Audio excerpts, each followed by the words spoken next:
Ding dang, Sean and Nick, Sean and Nick, Sean and Nick. Ding dang, Sean and Nick, talk about movies. What's up? This is Slammin' Sean coming from Sean and Nick. Let's talk about movies. I'm gonna kick it over to my partner here, Nasty Nick. This is Nasty Nick over here. What's up, Sean? You know. This guy's crazy. This dude, Sean, let me tell you, he's a jokester. We got the most exciting podcast coming to you that you've listened to yet. If you think you've heard it all from this channel, well then you are dead wrong, because we got something exciting. We got something juicy, and we got something really creamy coming to you. Really? This is the exports of radio. We'll have to kickflip off your dick onto your friend's dick. Don't you change that dial. We got a lot coming your way. I think that's good. I think we should start every one like that. Yeah, I think now I know why we weren't getting that many streams on our channel, because that's how you have to start it off to grab the listener's attention. Yeah, I mean, if I was listening to that, I'd get like 30 seconds of that, but let's go! Let's go! I'd probably be a millionaire by now. Maybe we should branch off from movies into motivational speaking. Yeah. That could be our thing. Or we could just make the intros for other people's podcasts. Yeah. But we've been trying to listen to other people's podcasts to try to network, I guess, or just see what other people are doing. But it turns out pretty much everybody just sucks. So... Yeah, which we pretty much already assumed. Yeah, so everybody starts out there, so oh, this is crazy and wild, and they do their effects real heady. And then all the movie podcasts are this in scene 96, the cinematography placed with the fish tank is actually the fish tank mentioned in episode 5 was reminiscent of the awkward teenagers floating around aimlessly in a fish tank. It's listen here, fuckwad. We're trying to have fun, trying to jib-jab, not being snobby. Get the fuck out of town. Take a bus to Snob Town and get the fuck out of here. Yeah, so we don't have any podcast friends, and we probably never will. That's why our well, I mean, the good news is we've been going up in numbers. It's true. We did take we had a spike in the ratings. Actually, our latest episode surpassed all previous episodes except the first one, which doesn't even count. But yeah, just past freaking Lord of the Rings and Hocus Pocus. That's right, baby. Let's do it. We gotta make sure to put that sound right there. Oh yeah. Yeah, right now.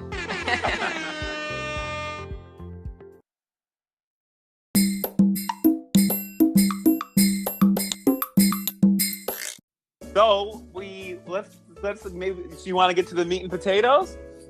I'm gonna. You want to start brewing up the stew? I think we should, and also thanks to our listeners from last week. Yeah, great job. And thanks to everyone who's texted us and liked it, and everyone. That's awesome. Yeah, everyone who's given tips and given, we really appreciate it. But yeah, I think I think you were right when you said it's about time to get into the meat and potato things and let everybody know what our movie is going to be this week. And actually, the listeners helped pick the movie. It's true. I was hoping for Mrs. Doubtfire, but they have spoken, and they went with the old classic Home Alone, which is still great. Yeah, we did Home Alone versus Miss Doubtfire on the Instagram poll, and everyone Home Alone won. So we will be talking about the film Home Alone, starring a young and handsome Macaulay Culkin. Okay, well I'll go ahead and go. I'll roll with that. I would call him maybe he was. I don't know. Whatever. Sure, he's handsome. But yeah, he's great in the movie. We should say, oh yeah, we're like, what's the movie about? We ain't gonna do 5-minute popcorn because everybody knows Home Alone. Everybody knows Home Alone, so you know. Yeah, it's all right. So basically, he's home alone. Trouble happens. Get over it. Yeah, his family goes on a trip to Paris and they accidentally forget him. Okay, and then let's start right there. All right. Okay. All right. Because I'm not one always to point out like the annoying things in movies because a lot of times nothing would happen if there would be no movie if it didn't happen, obviously. Yeah. But it's just like his mom got into a huge fight with him the night before about like spilling pizza or whatever the fuck was going on at that pizza He spilled party. milk. Yeah. Oh no, yeah, that's funny. So whatever. He did. Okay. Did he really? Was it really milk? Yeah, it was milk. He spilled the milk, and it went all over somebody's lap. Now let's transform this into a classic movie review. The spilled milk is you take that.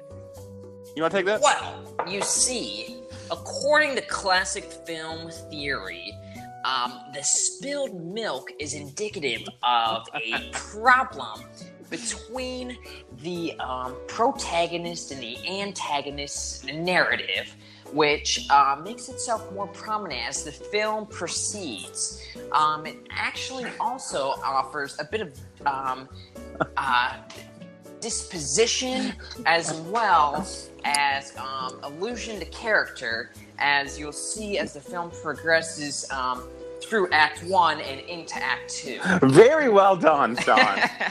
and that's the end of the podcast. Yeah, that's how anyone else reviews the movies on All right. here. So anyways, it's annoying. They get into this fight, the mom and Macaulay, and he's like, I wish you all were gone. She's like, you don't wish that, say it again, we're gone, whatever. And he's like, I wish it. And then, he wakes up and they're gone. But you would think that from the time that she wakes up, goes in the damn van to the airport, is walking around the airport, and gets on the plane, and then is sitting in first class, she would think, she would just one time think like, I feel kind of bad about that argument I had with my son. Maybe I should say something to him, right? Yeah, I mean, I think he's not the youngest one, but whatever, he's young. No, so he's the youngest one. Okay. Well then, yeah, you're definitely gonna be like, oh my god. Also, he's a little troublemaker. He's a little stinker. He's a little. You know, when they're going out in public, he's always fucking around. Yeah, exactly. When they're at Walmart's, he's probably going inside the clothes rack, hiding inside of there. Actually, Macaulay Culkin was actually before Home Alone was filmed. He was actually arrested for causing trouble at Walmart. For riding the bikes around and taking action figures out of the cases. So I think maybe they saw that and thought, hey, this guy's a little stinker. We need a little stinker for this role. Let's give this Macaulay Culkin kid a chance. Yeah, to get back to the point. Sure, you gotta let some stuff go, but it's like, okay, they definitely would have noticed he's got at some point during this fucking commute and trip. How about hey, does everybody have their boarding pass? Here's Kevin's. Oh wait, where is he? Yeah. Oh, we have an extra one. That was 1990. It wasn't digital. They definitely had tickets, and they were like, huh, well, I guess Kevin didn't need his. I guess Kevin must have had two. So yeah. Okay. Either way, it's annoying to complain about because if that didn't happen, obviously the movie wouldn't exist. But it's just a little bit annoying. Yeah. Not enough to take away from any of the other movies, but. Okay, so then, so the family leaves him alone, and then the whole rest of the movie, it's just these two robbers, are targeting houses to rob while families are gone for Christmas. Yeah, pretty much. And then it causes a whole commotion. And they're trying to get into his house, and he's like, oh, I gotta be the man of the house and protect it from these robbers. So he sets up like a bunch of like booby traps and the fun and.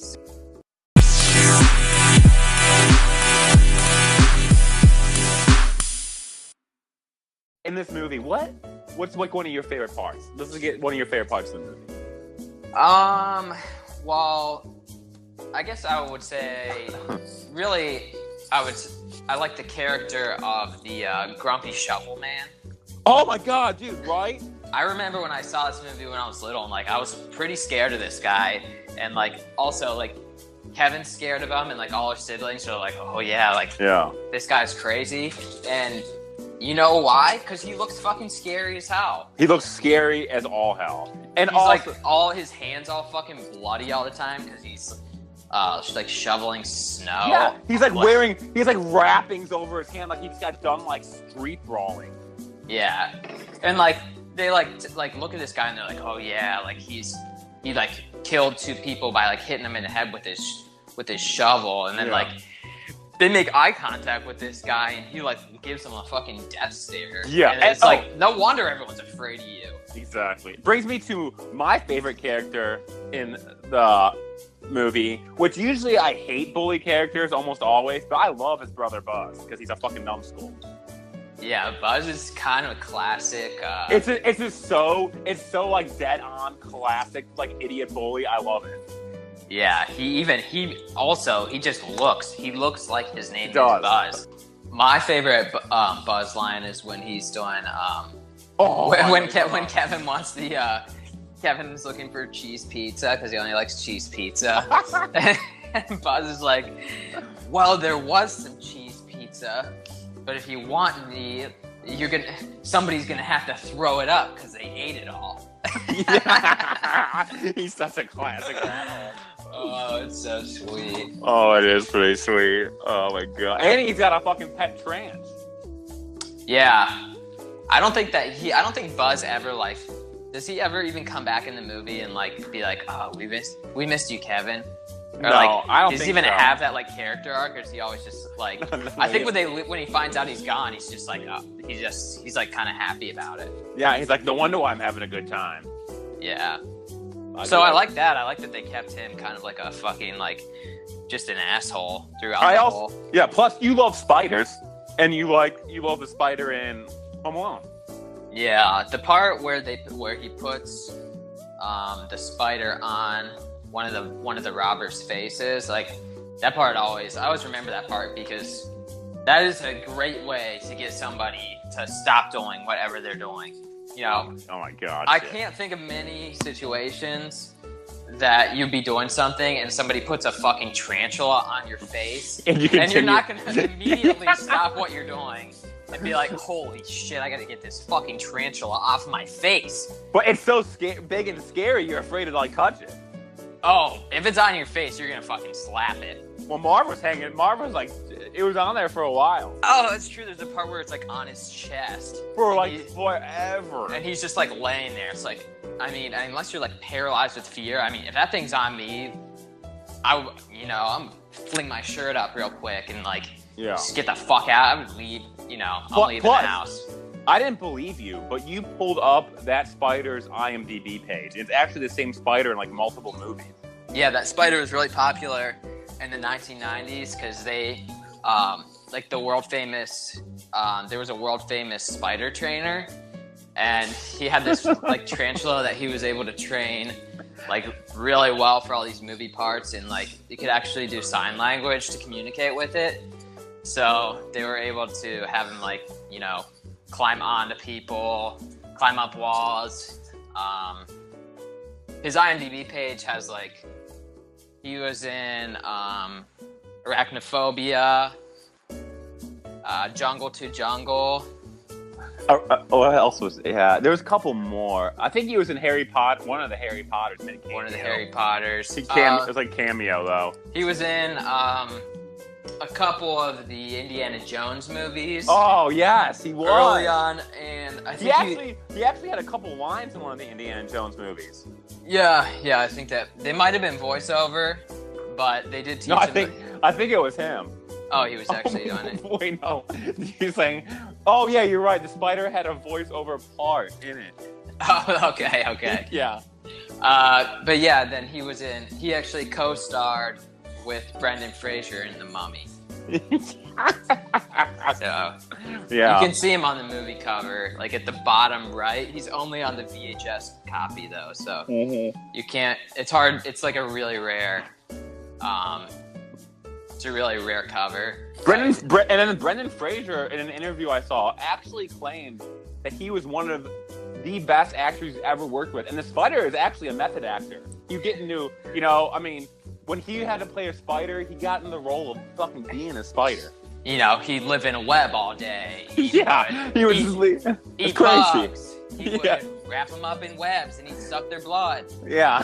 He's crazy. He's a true professional. They call him the Daniel Day-Lewis of spiders. That's right. I think his name is Spider Day-Lewis.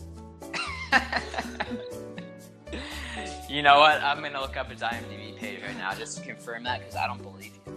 Well, check that. Check the facts. Well, hold on. Let me see here. Yeah, that's right. Spider Day-Lewis. I thought Spider so. Day-Lewis. All right. Well, now we got that cleared up again. Now that's out of the way. And actually, yeah, I think he won an Oscar for this role. Was it supporting? Best supporting or best actor? I think it was. Or wait, wasn't it best actress? Is that a woman? It's a woman spider. Danielle. Danielle. Wait. Oh no, it's a Spider Danielle. It's a Spider Day-Lewis. Yeah. Spider Day-Lewis. Yeah, it's a French woman. Spider Day-Lewis was actually the French pronunciation. So of the spider. let's summarize it. Spider Day-Lewis is actually the spider in Home Alone, along with multiple other movies that you should check out. And she's a method actor, and she won Best Actress or Supporting Actress. So I think it was just a supporting role. Okay, but first spider to win that role. Yeah. And there's been a couple afterwards, but she was the first. Yeah. I think they did like breed her, and like some of her kids were in like like Freaks and some of those more like 2000s movies. Yeah, like maybe like a Shark Boy Lava Girl or like a, I don't know, any kind of spider movie.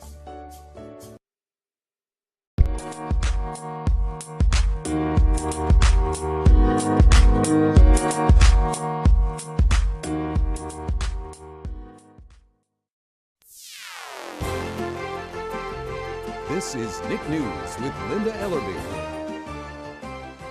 Welcome to Nick News. I'm your host, Linda Ellerby. On tonight's edition of Nick News, we catch up with two of the most notorious criminals in modern history, Harry Lime and Marv Merchants, better known as the Wet Bandits. This is On the Scene with Linda Ellerby. This story brought us to a small town of Maplewood, New Jersey, just west of Newark, where we met up with Harry, now working part-time at the local deli. Hey, Linda, really good to see ya. I got out of the Slam about 5 years ago. I just picked up this job at the local deli here, Terra's Gourmet. It ain't too bad, slice of meat, this pays the bills, but my real passion is for stand-up comedy. Stand-up comedy? Can you... Yeah, I like getting a good laugh. I like getting a little bit of attention. Have a good time at the local comedy joint up here, about 30 minutes north. We were able to catch one of Harry's shows at the nearby venue, Bananas Comedy Club. Here's a recording taken during the show. So, anybody seen this new grocery store that opened up down the street? It's they call it Whole Foods. So I've been in there a few times, shop around, and I'm looking at these prices. I'm saying, man, wow, this stuff is expensive here. I'm looking around. I'm like, Man, this Whole Foods. Anybody know of a different grocery store around here? I'm looking for something called Half Foods. So, speaking of Half Foods, this half-witted lady came into the deli the other day. This old broad, she's asked for 2 pounds of provolone cheese. I said, lady, you need 2 pounds, why don't you take the whole log?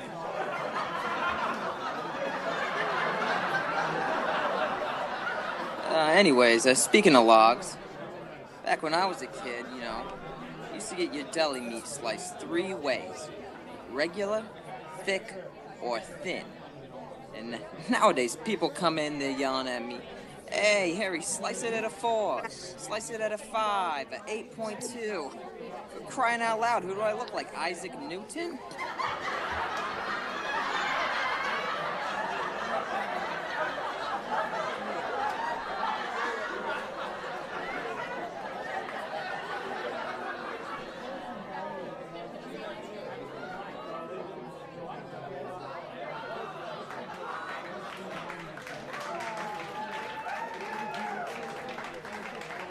I was able to catch up with Harry after the show. I had one dying question to ask him. Where's Marv? So I asked him, Harry, where's Marv? Linda, I haven't heard from Marv in a few years. Last I heard he is back in Chicago. We settled down with the new lady. So it was off to Chicago with my Nick News crew and special guest, Sean, from the famous Sean and Nick Talk About Movies. We were off to find Marv. Linda and I are here in Chicago. We were able to find a local phone book, and we looked up Marv, who, weirdly, his last name is now McAllister. So we've looked up, we found his address, 123 Hickory Street. We're outside of his door now, so let's go see what's going on.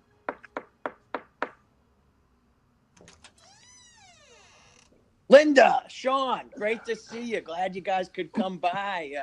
This is the place. Yeah, nothing special. We downsized quite a bit since the last time you've seen us. So I guess you're here. What, you want to hear my story? What's going on? Yeah, I mean, me and Linda just we were just visiting Harry, who's working at a deli and doing stand-up comedy over in Jersey, and he said that he heard you got married or something. Oh, yeah. So, to most people's surprise here, I married old Kate McAllister. It's a really cute story. Kevin's mom? Yeah, you married Kevin's mom?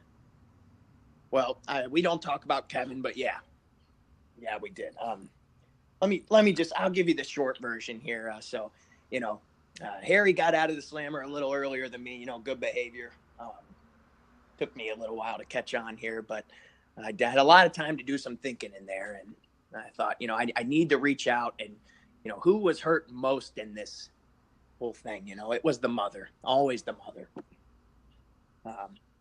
So I wrote her a letter and she was receptive. And I went to say I'm sorry in person, and lo and behold, she's in a divorce. Oh, did you and I'm sorry, what's her name again? Kate. Did you and Kate, did you two hit it off right away, or was there a little maybe cybering going on or anything like that? I had never used a computer because it was the 90s. Oh, okay. So there's no cybering, to be clear? No cybering, but that's an interesting thing because basically, I had to figure out, adjusting to life after the Slammer's not always easy. Kate and I together came up with a business. It's called Wet and Sticky. Oh, can you explain? Is this a website? Is this Yeah. It's a website. It's an app. It's a dating app, actually, and it's really, it's really more the sexual side of things.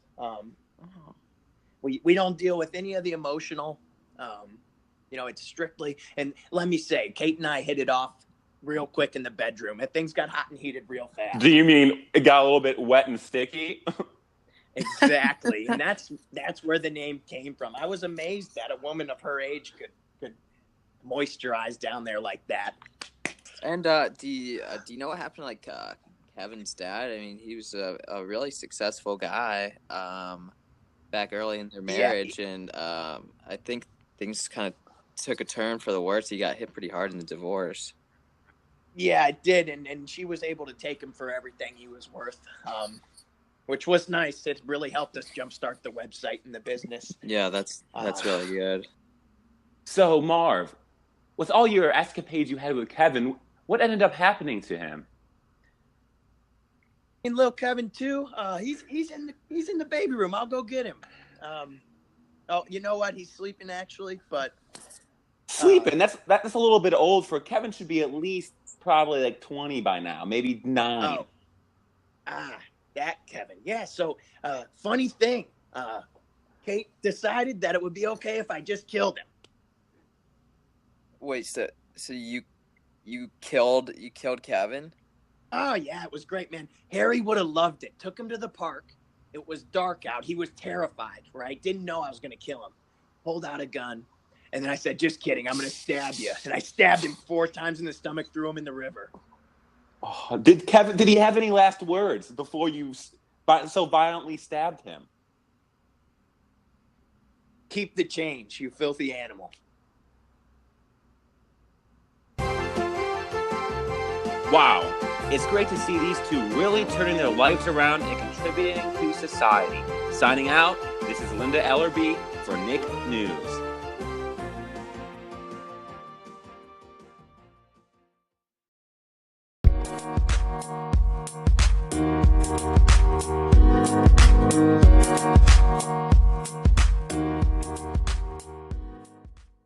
All right. So you already had a favorite part. I'm trying to think if there's anything else that like from the movie that I really. Oh, also the picture of Buzz's girlfriend in there is actually Christopher Columbus, the director's son, because he didn't want any like little girl to be criticized for being like an ugly girlfriend or whatever. So he actually used his son with a wig. Oh. Yeah, it's pretty. There's a little trivia fact there. That's a Nikipedia fact. Nick's always got all the facts, so I started calling him Nikipedia. That is because he's always freaking reading trivia facts and spewing them out like it's like we're constantly on a game of fucking Jeopardy. But that's such shit, though. I don't just read fucking like I don't sit around and read facts. I just read all day, and then I know a lot of facts from reading.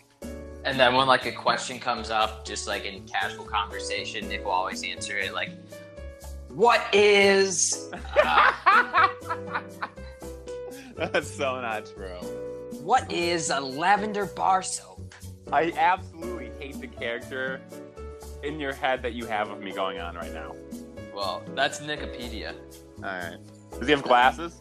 Oh, you know he has fucking glasses, and he wears them all the time, and he's a huge fucking nerd. All right, let's get back to Home Alone. Let's get back to the So wait, who directed this? Chris Columbus. Oh.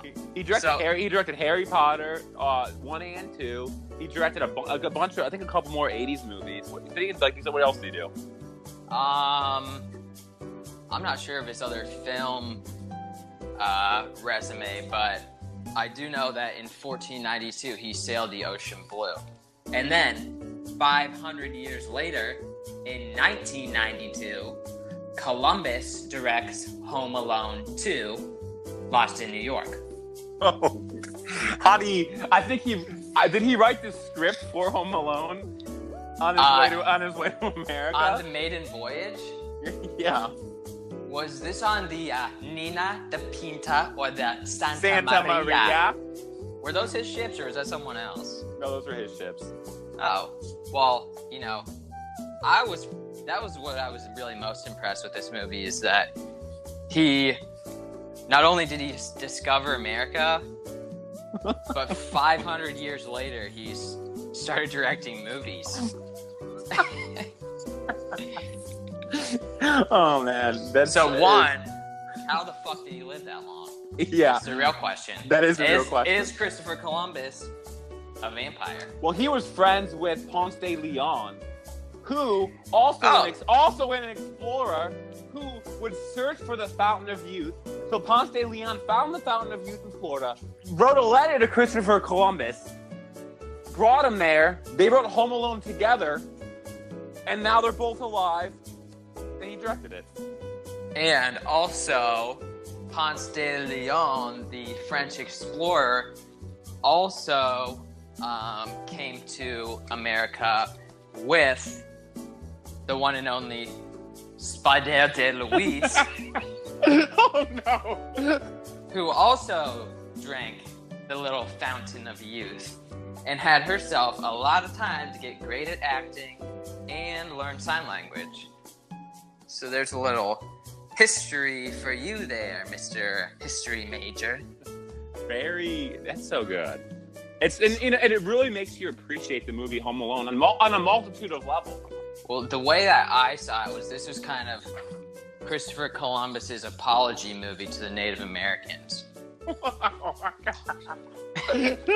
Wait, spin that. I want to hear the film. Let me hear the film critique on that. Hear me out on this one. So, this may be a long shot. Okay, what a tangled web this movie is.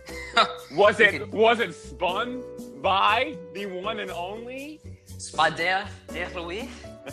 Perhaps it was. But so here, Christopher Columbus wrote this movie. As you know, he came to America and he basically wiped out the Native Americans. So you could kind of think of that as an invasion of their home. So, in real life, the invaders, a la Columbus and crew, they were the ones who took over. They broke into these Native Americans' house and they wiped them out. So, 500 years later, Christopher Columbus is feeling really guilty about what he did to those Native Americans. So he wrote Home Alone so he could be like, okay, this time I'm gonna have the invadees, or the invadees are the good guys that win. So like these bad guys are trying to come into Kevin's house and he's like, no, I'm not gonna let you in. I gotta protect my land. He's the Native Americans. Okay. And then so in the end, Christopher Columbus, represented by the two bandits, is taken to jail and the Native Americans win.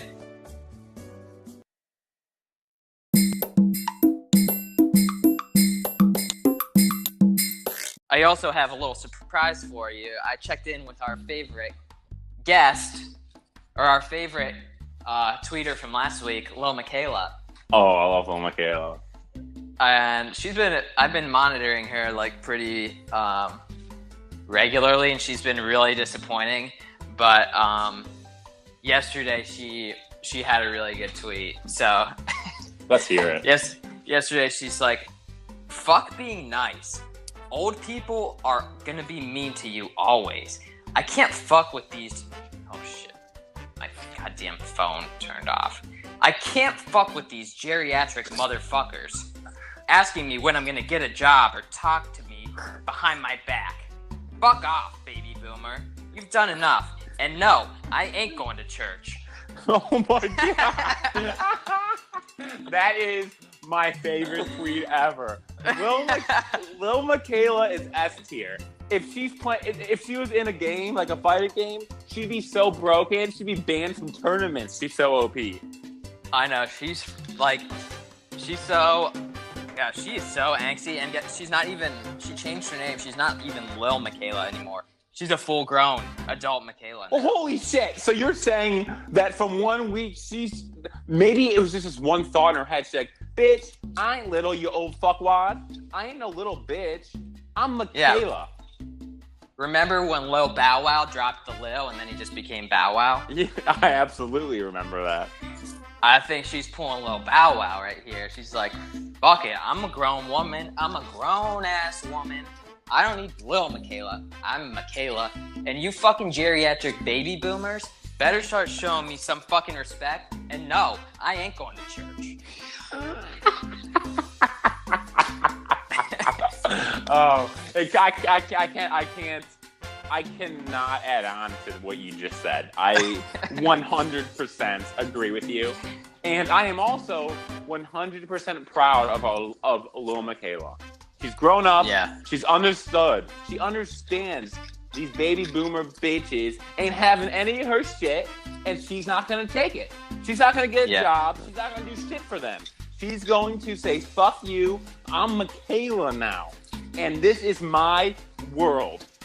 If you're listening, Michaela, keep up the great content. You're making our job easy. From now on, we're starting a goal list. And then right now, we'll keep it tally. But right now, goal 1, get little Michaela on the show. Oh, I'm sorry. Excuse me. Get Michaela on the show. Yeah. I bet next week she'll be Big Michaela.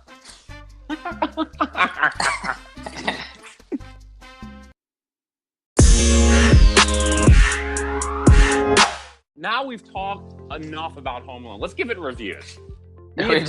We have hit it. Now let's go straight to reviews. You know what I want to do this week? What?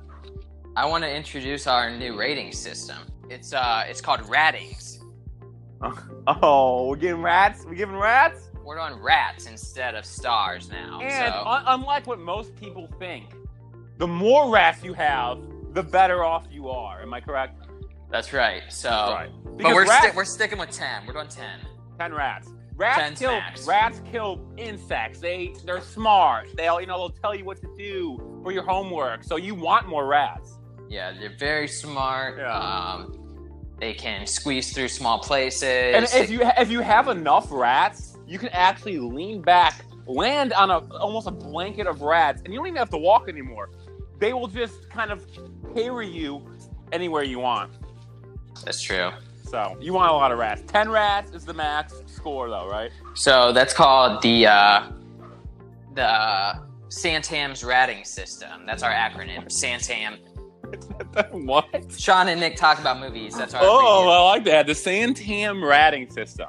Yeah, the Santam's Ratting System. Oh, let's rat it up. Rat it up. Rat it up. Rat it up. So go ahead. How many rats you giving this? Home How Alone. many rats? I always have a problem giving out rats because I don't know, like, there's personal rats and, like, in general rats, you know? Yeah. So I guess we should always go personal. Yeah. That's why I did the first episode. I was like, should we give it, like, a movie? Like, but you know what? We don't want to be like the movie fuckwads. We're going to be ourselves, whatever you think, right? Yeah. I give Home Alone 8.5 rats. 8.5 rats. 8.5 Gambinian pouch rats. The biggest rat you can get. Is that the half rat? Is that the top half or the bottom? The half the rat is a teenage rat. It's not fully grown. Oh, it's just like it's a Juvenile rat, yeah. It's a juvenile rat. So is that a rat that listens to a lot of Juvenile, or is that he's like just found out about Nirvana and like Smashing Pumpkins. So does he listen to Juvenile at all? Oh, you mean like back that ass up? Yeah, does he? No, he's more the 0.5 rat I'm speaking of. He's a little bit more like angsty, doesn't go with the crowd.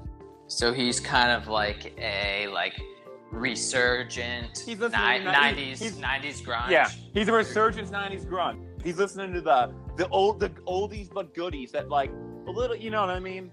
Yeah, I know what you mean. He's too cool to listen to underground digital music, you know? Yeah. He's like, oh, digital stuff, that's garbage. I want the real stuff. But I do love Nine Inch Nails because he's a sound design master. That's that rap. I'm gonna go ahead and I think I'm gonna give it a regular 8 rats because really? I don't have any elaboration on what I would do my rat with, you know. I mean, maybe if I was gonna do a half, I guess I would just maybe make it like a half cyborg or something. But I think it's I would split him instead of split him hamburger style, I split him hot dog style.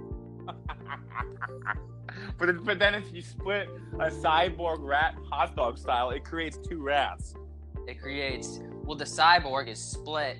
But the cyborg's technological advances. When you split that cyborg rat into two, it creates two full rats. No, because you're right, because he's made of like nanoparticles. Yeah.